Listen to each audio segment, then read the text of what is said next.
Informasi berikutnya, 2 orang dari promotor konser Coldplay diperiksa Direktorat Tindak Pidana Siber Barreskrim buntut dari maraknya penipuan penjualan tiket konser Coldplay.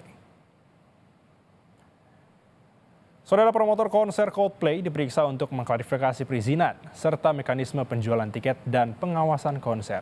Selain pihak promotor, pekan depan Barreskrim juga berencana memeriksa pihak ketiga yang melakukan penjualan tiket.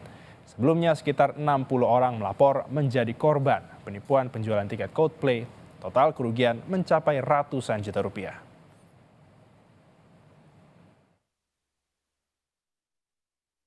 Promotor yang diperiksa atau diambil keterangannya, diklarifikasi ada 2 atas nama TH dan HS.